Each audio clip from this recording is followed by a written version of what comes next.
Admiral Kim Day stared at the massive holographic display floating above the pristine white table.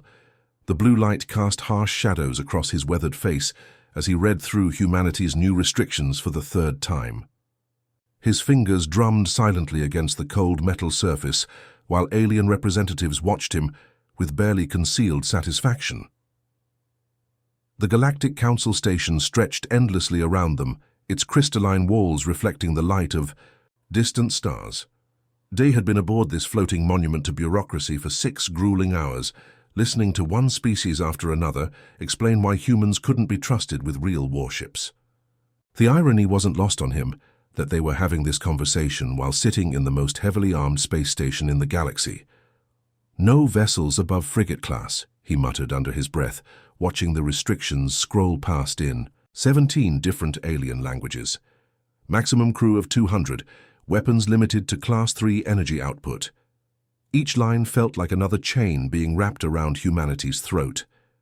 Ambassador Velthar leaned forward from across the table, her 4 muscular arms spreading wide in what her species considered a gesture of reasonableness. Her pale blue skin shimmered under the artificial lights, and her large black eyes held the kind of condescending patience usually reserved for explaining things to small children. "Admiral Day, you must understand," she began, her voice carrying the melodic tones that made her species such effective diplomats. "This treaty isn't punishment, it's protection. Your species has been part of our galactic community for only 3 years. In that time, you've already had 7 major conflicts with other species." Captain Linari shifted in her seat beside Day, her jaw tightening. She'd been present at 5 of those so-called conflicts, and every single one had been started by aliens testing human resolve. The galaxy's older species seemed to enjoy seeing how far they could push the newcomers before they snapped back. "Those weren't conflicts," Nari said carefully, her voice steady despite the anger building in her chest. "Those were responses to aggression. When the Zephyrian raiders attacked our mining station, we defended ourselves. When the Thrakari pirates hijacked our merchant vessels, we stopped them. Every action we took was defensive." A chittering laugh came from the insectoid representative of the Hive Collective. His mandibles clicked together as he spoke through his translation device. "Defensive? You destroyed an entire Zephyrian battle cruiser with a converted cargo hauler. That's not defense, that's creativity." Day almost smiled at that. The cargo hauler incident had become legendary among human spacers. Captain Park Yule had jury-rigged mining lasers and acceleration charges to turn his freight ship into an improvised weapons platform. The Zephyrian captain had been so shocked by the unconventional attack that he'd surrendered immediately. "The point remains," Velthar continued, her tone growing firmer. "Humans are unpredictable. Your military tactics are unorthodox. You use civilian vessels as weapons. You modify mining equipment into military hardware. You treat every engagement like a puzzle to be solved rather than following established combat protocols.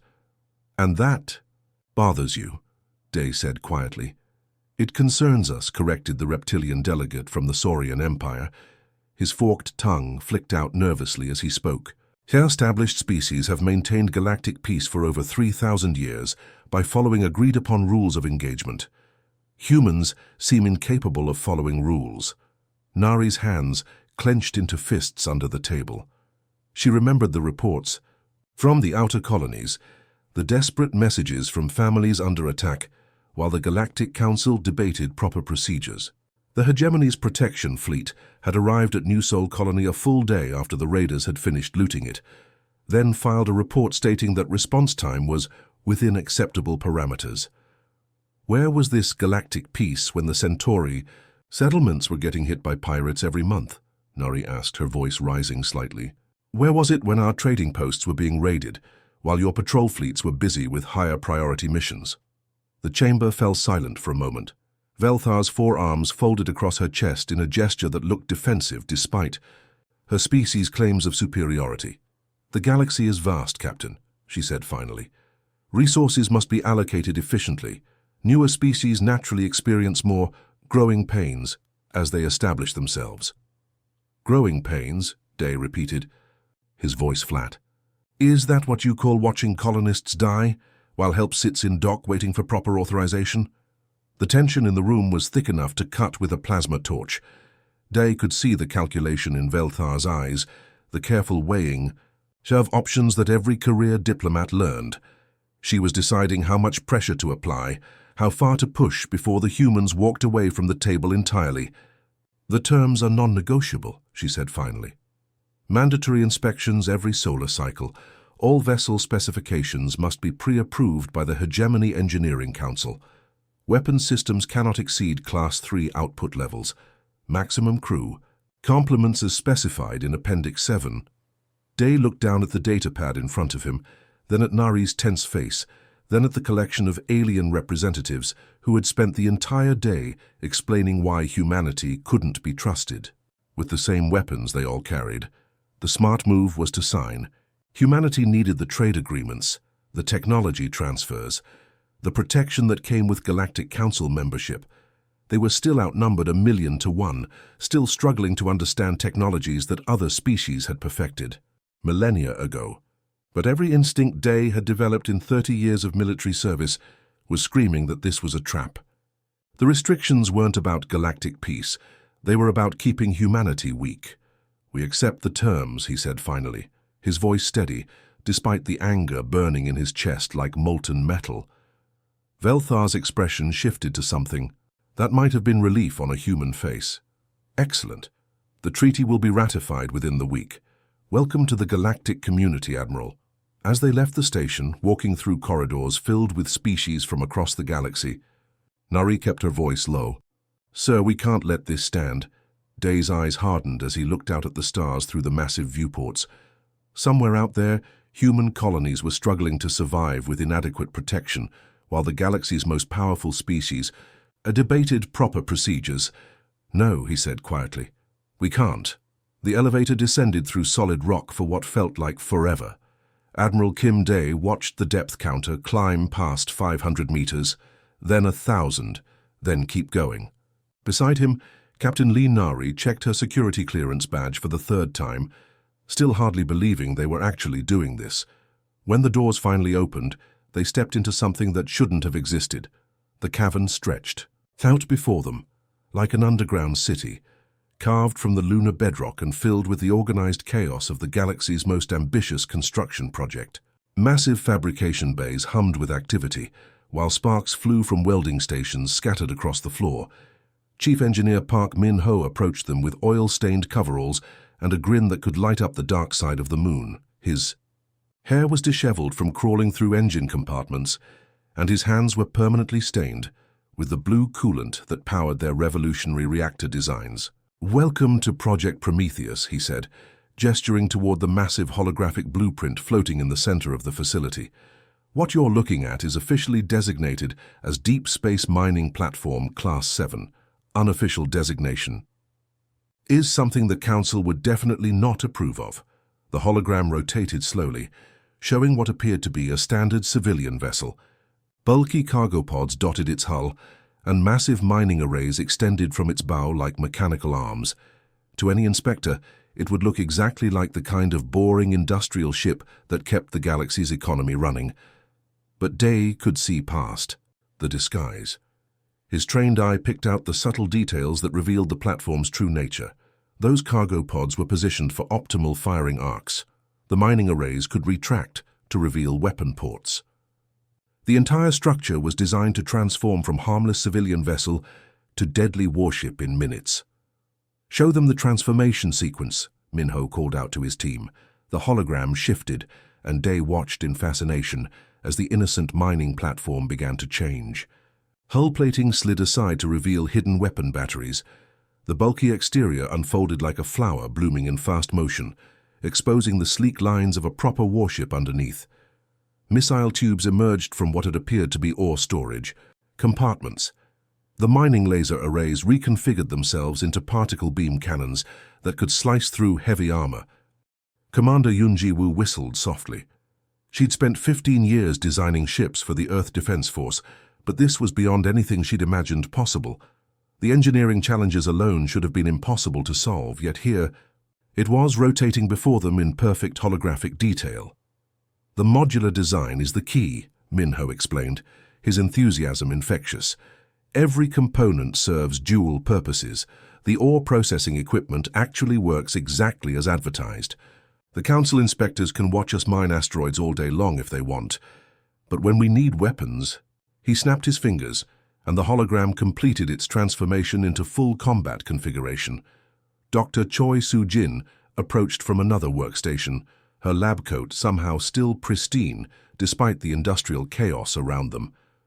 As the project's lead physicist, she'd solved problems that had stumped entire university departments. Her particle beam designs were 3 generations ahead of anything the Galactic Council had on file. "The weapon systems are completely revolutionary," she said, activating a secondary display that showed energy flow patterns throughout the ship. "The mining lasers use focused particle streams to break down asteroid compositions. With minor modifications to the containment fields and power routing, those same systems become military-grade beam weapons capable of penetrating Class A armor plating." Nari studied the technical specifications with growing amazement. "The power requirements must be enormous. How are you hiding the reactor signatures?" "That's the beautiful part," Minho replied, leading them toward a cutaway model of the ship's power core. "The reactor actually operates at civilian power levels 95% of the time. We're using a cascade amplification system that only activates during combat. The energy buildup takes about 30 seconds, but once it's online, we're pushing military-grade power through every system." Admiral Day walked around the hologram, examining it from every angle. The deception was perfect. Even knowing what to look for, he could barely detect the hidden military capabilities. Any council inspector would see exactly what they expected. To see another boring human industrial vessel. "How many ships can we build without detection?" he asked. Minho's grin widened. 12 capital ships, 36 escorts, all disguised as mining and research vessels. The beauty is they actually function as advertised until we need them. We can mine asteroids, conduct deep space surveys, transport cargo. Every official function works perfectly. The implications were staggering. Humanity would appear to be following the treaty restrictions while secretly building a fleet that could defend their colonies properly. The Galactic Council would see peaceful mining operations while human families slept safely, under the protection of hidden weapons. Dr. Choi activated another display, showing the escort vessel designs. Smaller than the capital ships but equally deceptive, they looked like standard cargo haulers and survey vessels. Hidden within their civilian hulls were advanced sensor arrays, rapid-fire weapons systems, and engines that could outrun most military patrol craft.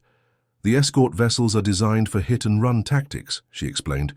"They can operate independently or coordinate as a pack. Each one carries enough firepower to disable ships twice their size, but they'll read as civilian vessels on any standard sensor sweep." Commander Yoon studied the production timeline displayed on a nearby screen. Even with round-the-clock construction crews working in shifts, completing the fleet would take almost 2 years, but the alternative was watching more colonies get attacked while the Council debated proper procedures. "What about crew training?" Nari asked. "We can't exactly run military exercises with civilian vessels." "Already handled," Minho replied. "The ship's computer systems include advanced simulation programs. Crews can train on civilian operations during regular shifts, then run combat scenarios during off hours. As far as anyone knows, they're just running maintenance diagnostics." Admiral Day looked around the facility at the hundreds of engineers, technicians, and workers who were risking their careers to build humanity's secret defense. These people were volunteering for a project that officially didn't exist, knowing that discovery would mean the end of Earth's membership in the Galactic Council. But they were doing it anyway, because they'd seen the casualty reports from the outer colonies. They'd read the messages from families begging for protection that never came. They knew that sometimes the only way to follow the spirit of the law was to break its letter. "The construction timeline puts our first vessels operational in 18 months, Minho continued. "We're prioritizing the capital ships for the most vulnerable colonies, then deploying escorts along the major trade routes." Dr. Choi pulled up a star map, showing human-controlled space. Red dots marked recent attacks, while blue indicators showed planned deployment positions for the hidden fleet. The coverage pattern would provide protection for every major human. Settlement while maintaining the appearance of routine civilian operations. Begin construction immediately, Day ordered, his voice carrying the weight of command decision that would change humanity's place in the galaxy. Full security protocols. As far as the rest of the universe is concerned, this project doesn't exist. As they prepared to leave the facility, Nari took one last look at the massive construction bays where humanity's secret fleet was taking shape. In 18 months, those innocent-looking mining platforms would be humanity's insurance policy against a galaxy that seemed determined to keep them weak. The Galactic Council thought they had humanity under control. They were about to learn how wrong they were. Captain Lee Nari was reviewing mining reports in her captain's quarters when the first explosion shook the Aegis. The coffee mug on her desk rattled, and the lights flickered as emergency power kicked in. She was on the bridge in 30 seconds, her boots pounding against the metal deck plates as alarm klaxons wailed throughout the ship. "Report!" she barked, sliding into her command chair. Lieutenant Han Gite's fingers flew over his communications console, his face pale in the red emergency lighting. "Ma'am, New Busan colony is under attack. 15 raider vessels, unknown configuration. They came out of hyperspace without warning and went straight for the civilian sectors." The main view screen flickered to life, showing the horror unfolding above the colony world. Sleek, black ships with jagged hulls were diving through the atmosphere. Like mechanical birds of prey, energy beams lanced down from orbit, turning residential blocks into smoking craters. The colony's defensive platforms were fighting back, but they were designed to handle pirates and smugglers, not a coordinated assault force. Nari watched a civilian transport explode as it tried to evacuate families from the surface. The ship broke apart in a brilliant flash, debris scattering like deadly confetti against the planet's blue sky. Her hands gripped the armrests of her chair so tightly her knuckles went white. "Where's the Galactic Council response fleet?" she demanded. Han checked his displays, his expression growing grimmer. "Nearest Council patrol is the Hegemony Guardian, 6 hours out. They're requesting confirmation of the attack before changing course." 6 hours, Nari repeated, her voice flat with disbelief. "They want confirmation while people are dying." On the screen, another transport tried to break orbit. The raiders swarmed it like angry wasps, their weapons tearing through the civilian vessel's hull.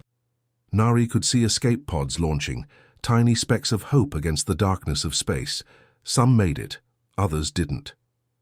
The Aegis shuddered as another explosion rocked the colony below. Through the bridge windows, Nari could see the other ships in her mining convoy floating nearby. 12 vessels that looked exactly like what they were supposed to be, boring industrial platforms equipped for asteroid extraction and deep space mining operations. But Nari knew better. For 18 months, her crews had trained in secret. They'd run simulation after simulation, preparing for this exact moment. The moment when humanity would have to choose between following the rules and protecting their own people. "Ma'am," Sergeant Bay Wansik called from the tactical station, "I'm reading massive civilian casualties planetside. The raiders aren't just stealing cargo. They're targeting population centers." Another transport died in a ball of fire. Nari watched families scatter like ants as raider ships strafed the evacuation zones. The colony's shields flickered and failed, leaving the surface defenseless against orbital bombardment. She'd seen enough. "All ships, this is Captain Nari," she announced over the fleet communication channel. "Execute Protocol 7. Authorization. Alpha 77, it's time." The response was immediate. Across the system, 12 mining platforms that had been drifting in seemingly random formations suddenly came alive. Warning lights flashed as automated systems began the transformation sequence that would reveal their true nature to the galaxy. The Aegis was the first to change. Nari felt the deck vibrate beneath her feet as massive hydraulic systems engaged. The ship's bulky exterior hull began to shift and fold, revealing the sleek warship hidden beneath. Armor plating that had been disguised as cargo containers slid into combat positions. The mining laser arrays rotated and reconfigured themselves into military-grade particle beam cannons. "Weapons coming online," Bay reported, his voice tight with excitement. "All systems green. We have target locks on the raider formation. Through." The view screen, Nari watched the other ships in her fleet undergo their own transformations. It was like watching butterflies emerge from cocoons, if butterflies were heavily armed death machines capable of reducing enemy vessels to scrap metal. The Prometheus, Defiance, and Retribution unfolded their hidden weapon systems. Missile tubes emerged from what had appeared to be ore storage compartments, point defense systems deployed from concealed ports along their hulls. The raiders, who had been focused on terrorizing the colony below, suddenly found themselves facing something they hadn't expected: a human battle fleet. "This is impossible," came a transmission from the lead raider ship, its alien voice filtered through the universal translator. "Humans are forbidden from building warships. You're in violation of Galactic Council regulations."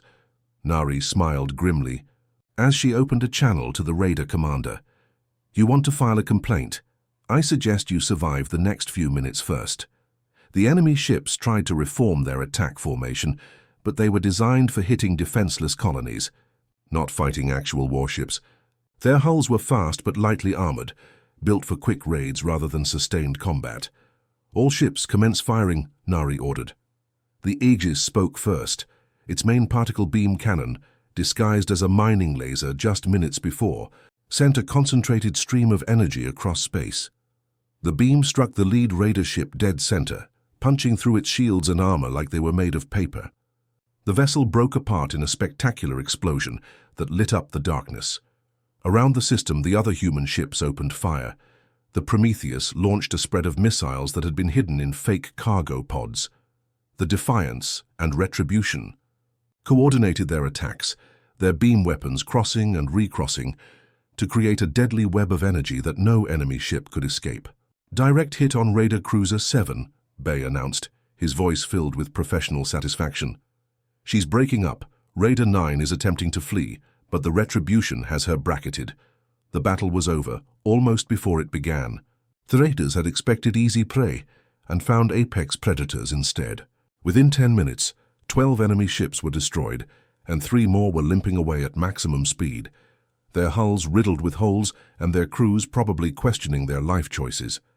But even as Nari watched the last raider ship disappear into hyperspace, she knew the real battle was just beginning. Long-range sensors throughout the system had recorded everything. Galactic Council monitoring stations had watched 12 human mining platforms transform into advanced warships and annihilate a superior enemy force. "Ma'am," Han called from his station, his voice suddenly nervous. "I'm receiving priority transmissions from Council monitoring stations across 3 sectors. They're demanding explanations." Nari looked at the tactical display where her ships were already beginning to reconfigure back into their civilian disguises. The transformation worked both ways, and within minutes they would look like innocent mining platforms again, but it was too late for deception. "Let them demand," she said quietly. "We just saved 10,000 colonists. If the Council wants to complain about our methods, they can explain why their response fleet is still 4 hours away." Admiral Kim Day's voice crackled over the communication system from his flagship. "All ships maintain current positions. Captain Nari, excellent work. Now comes the hard part." Nari nodded as she watched rescue ships from the colony ascending to help the survivors. The immediate threat was over, but humanity had just revealed their greatest secret to a galaxy that had specifically forbidden them from possessing it. The Galactic Council would demand answers. Some species would call for immediate sanctions. Others would want to know how humans had managed to build a secret fleet under their noses. But as Nari watched civilian transports safely evacuating the remaining colonists, she knew they'd made the right choice. Sometimes protecting innocent lives was more important than following unjust laws. Humanity's secret was out, and there was no going back. The massive doors of the Galactic Council chamber slid open with a pneumatic hiss that echoed through the vast space like a death rattle. Admiral Kim Day walked through the entrance with measured steps, his dress uniform crisp and his shoulders squared. Behind him, Captain Lee Nari matched his pace, her hand resting casually on her sidearm despite the chamber's strict weapons policies. The circular amphitheater stretched up toward a domed ceiling that displayed a real-time view of the galaxy, stars twinkling like accusatory eyes. Representatives from 300 species filled the tiered seating, their various forms creating a bizarre menagerie of evolution's wildest experiments. Some floated in gravity nullification fields, others breathed through atmospheric masks, and a few existed as pure energy contained within crystalline shells. But every single one of them was staring at the two humans who had just walked into the center of their domain. Ambassador Velthar rose from her position at the hegemony's prime seating area, her forearms spread wide in a gesture of barely contained rage. Her pale blue skin had darkened to an angry purple, and her large black eyes reflected the chamber's lights like polished obsidian. "Admiral Day," she began, her melodic voice carrying clearly through the chamber's perfect acoustics. "You stand accused of violating the Treaty of Galactic Compliance, specifically Article 7 regarding military vessel restrictions, Article 12 concerning weapons limitations, and Article 23 about concealment of military assets from Council." "Inspectors!" the chamber erupted. Representatives from dozens of species began shouting simultaneously, their various languages creating a cacophony that the translation systems struggled to process. Chittering insectoids clicked their mandibles angrily, while reptilian delegates hissed their disapproval. The energy beings pulsed with agitated colors that painted the walls in shifting rainbows of outrage. Day stood perfectly still in the center of the storm, his hands clasped behind his back.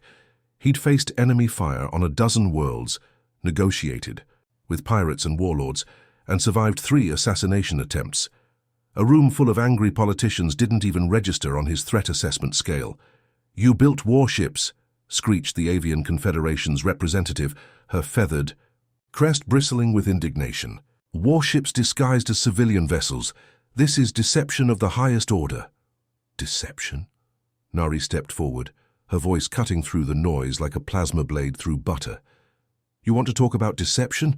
Where was the promised protection when New Busan colony was burning? Where were your patrol fleets when families were dying?" The chamber's noise level dropped as representatives realized this wasn't going to be the simple condemnation hearing they'd expected. The humans weren't cowering or apologizing. They were fighting back. "The Council response protocols are clearly defined," Ambassador Velthar said, her voice taking on the patronizing tone she used when explaining obvious facts to lesser species. "Emergency requests must be verified through proper channels. Authorization? Codes must be confirmed. Fleet deployment requires unanimous consent from the Security Committee." 6 hours, Day said quietly, his voice somehow carrying to every corner of the massive chamber. "That's how long your protocols would have taken. 6 hours while raiders murdered civilians and destroyed an entire colony." Councillor Thys of the Reptilian Hegemony activated a holographic display that materialized above the chamber's center. The scaled reptilian was nearly 3 meters tall, her species having evolved from apex predators on a world where only the strongest survived. Her yellow eyes held an intelligence that had made her people master strategists and politicians. "The situation is more complex than simple treaty violations," she announced, her forked tongue tasting the air as she spoke. "Preliminary analysis of the raider wreckage has revealed disturbing information. The hologram showed detailed scans of the destroyed ships, weapon signatures, hull compositions, and engine configurations scrolled past in technical detail that most representatives couldn't interpret, but the conclusion was clear enough for anyone to understand. The raiders were using modified hegemony technology," Thys continued, her grim expression suggesting she wasn't happy about this revelation. "Weapons systems, defensive capabilities, and propulsion drives all show clear signatures of hegemony. Engineering." The chamber fell into shocked silence. The implications hit the assembled representatives like a physical blow. If the hegemony was arming raiders, then the entire structure of galactic law enforcement was compromised. Ambassador Velthar's forearms moved in agitated patterns as she tried to process this unexpected development. "That's impossible. Hegemony technology is strictly controlled. No unauthorized transfers have been approved." "Unauthorized" being the key word, Nari observed, her tactical mind already connecting the dots. Someone's been selling weapons to raiders while the Council debates proper procedures for defending against them. Whispered conversations broke out across the chamber. as younger species began to piece together the pattern. The Kelthari delegation, whose colonies had been hit by similar raids 6 months earlier, exchanged meaningful looks with the Andromedan representatives who'd lost 3 cargo fleets to unexplained pirate attacks. "This is exactly what we're talking about," Day continued, his voice growing stronger as he pressed his advantage. "The system is broken. While you debate protocols and procedures, people are dying. And apparently someone's been profiting from it." The energy beings in the upper galleries pulsed with angry red light. Their species communicated through electromagnetic fields, and their collective outrage was making the chamber's electronic systems flicker. They'd been among the first to report suspicious raider activity in their territory, only to be told that proper investigation procedures would take months to complete. "The real question," Day said, turning to face the hegemony section directly, "is why only humans were forbidden from protecting themselves. 300 species in this chamber, and we're the only ones with military restrictions. What were you afraid of?" Ambassador Velthar's purple skin darkened further, approaching the deep violet that indicated extreme emotional distress in her species. Her 4 eyes narrowed to dangerous slits as she rose to her full, imposing height. "Humans are unpredictable," she said, her voice carrying a threatening undertone that made several nearby representatives shift nervously in their seats. "Your species doesn't follow established patterns. You don't respect traditional boundaries. You turn civilian equipment into weapons and treat every problem like a military engagement." "And that bothers you because?" Nari asked, stepping closer to the hegemony section. "Because chaos is the enemy of order." Velthar's composure finally cracked, her voice rising to a near shriek. "For 3,000 years, the established species have maintained galactic peace through careful control and regulated responses. Humans threaten that stability." The admission hung in the air like a smoking weapon. Several junior species representatives began nodding as they realized what they'd just heard. This wasn't about protecting humanity or maintaining peace. This was about control. "You'll regret this defiance, human," Velthar continued, her voice dropping to a menacing whisper that somehow carried throughout the silent chamber. "The hegemony has ways of dealing with species that refuse to accept their proper place in the galactic order." "Will we?" Nari stepped forward, her hand moving instinctively toward her weapon. "Because it looks like half the galaxy is asking the same questions we are." She gestured toward the chamber's seating areas, where representatives from dozens of younger species were engaged in heated discussions. The Kelthari delegation was openly comparing notes with the Andromedan representatives about suspicious raider activities. The energy beings were pulsing in synchronized patterns that suggested unified communication. Even some of the older, more established species were looking uncomfortable with the direction the conversation had taken. Admiral Day called out Representative Zix of the Silicon Collective, his crystalline form refracting the chamber's lights into prismatic rainbows. These restrictions on human military capabilities were similar limitations ever placed on other species when they joined the Council. The question hit the chamber like a photon torpedo. Suddenly every representative was looking toward the hegemony section, waiting for an answer that everyone already knew. Velthar's 4 arms folded across her chest in a defensive posture. Each species is evaluated individually based on their unique characteristics and threat potential. "That's not an answer," Day observed calmly. "It's a deflection."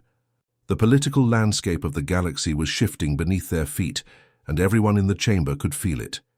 The bridge of the Prometheus hummed with tense energy as Admiral Kim Day stared at the tactical display.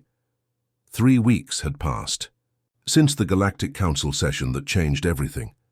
The evidence of hegemony involvement in the raider attacks had sparked rebellions across 12 sectors, and now the ancient power structure was crumbling.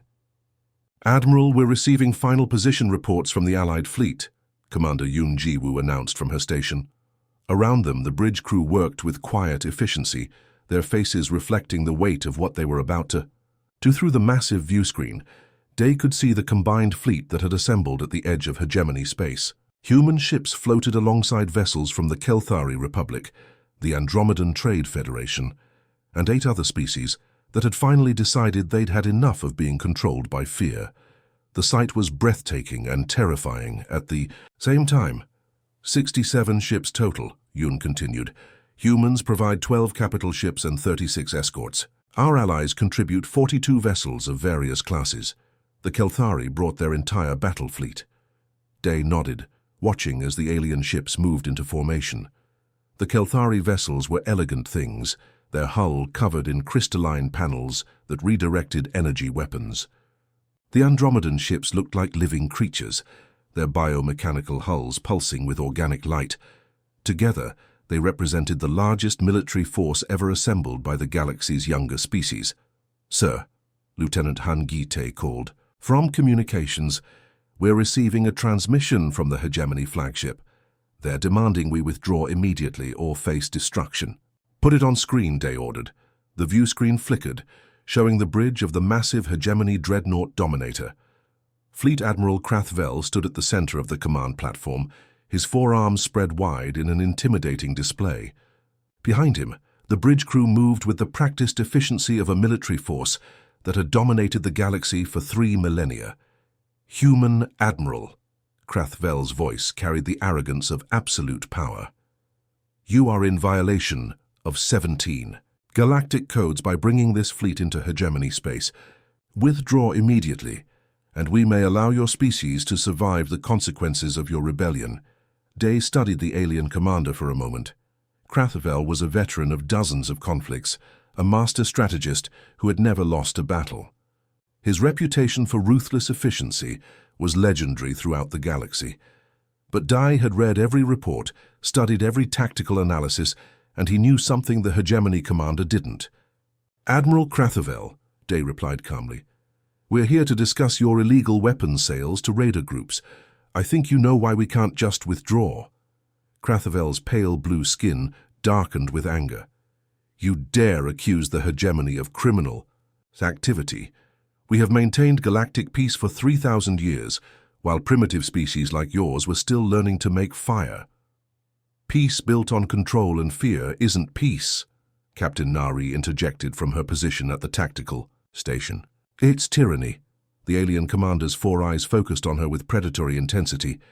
"Captain Nari, the terrorist who destroyed our investigation fleet at Proxima Station, you're wanted for war crimes across 7 sectors." Nari smiled grimly. "Investigation fleet? Is that what you're calling the ships that were carrying weapons to your raider allies?" The transmission cut off abruptly.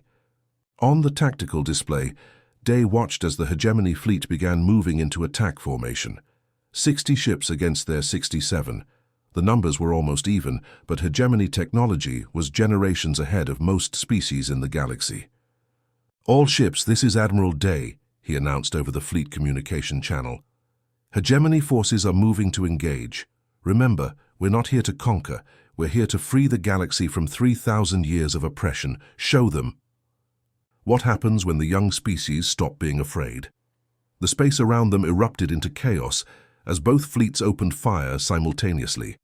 The Dominator led the Hegemony charge, its massive hull bristling with weapons that could crack planets.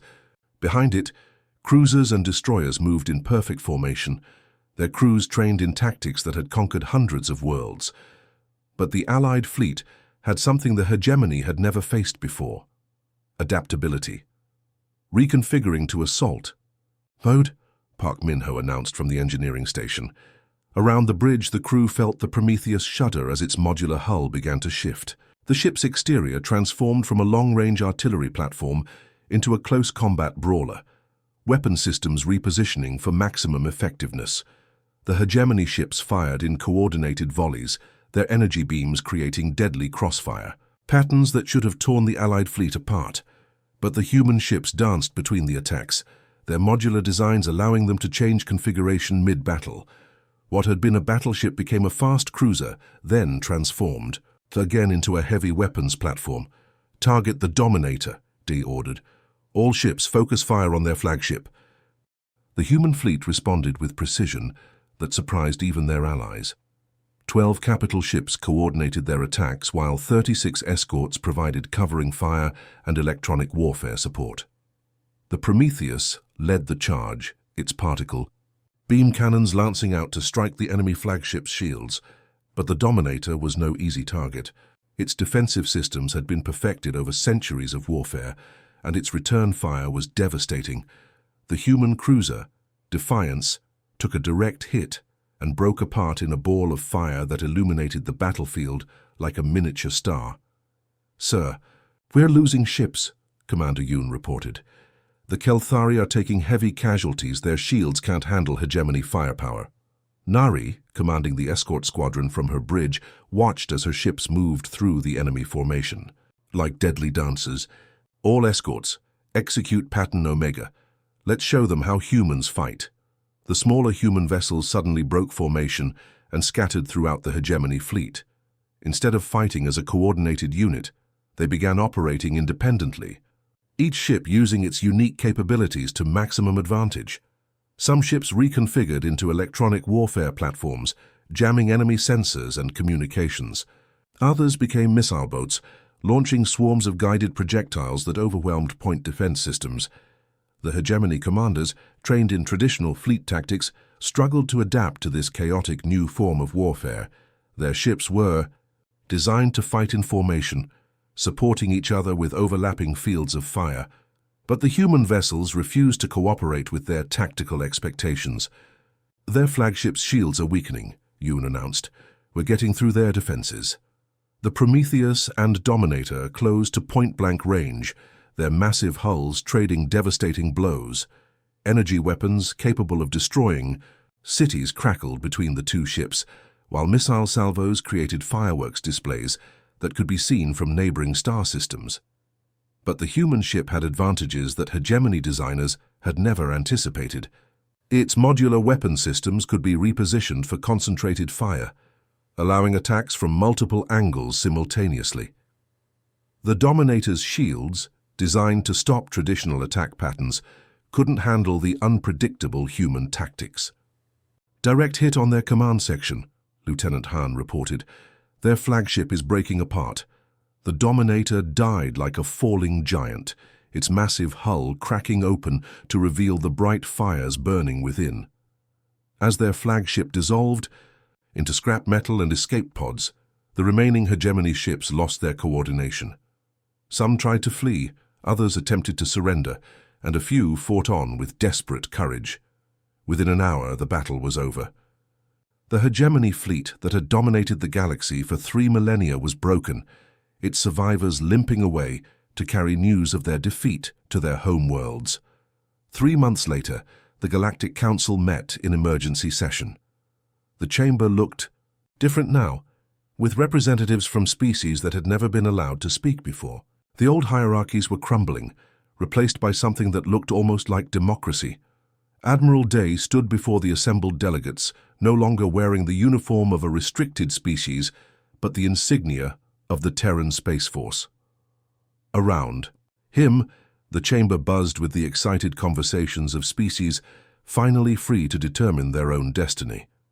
"The Galactic Defense Compact guarantees every species the right to defend itself," he announced. "No more restrictions based on age or perceived threat level. No more secret deals with raiders and pirates. No more rule by fear."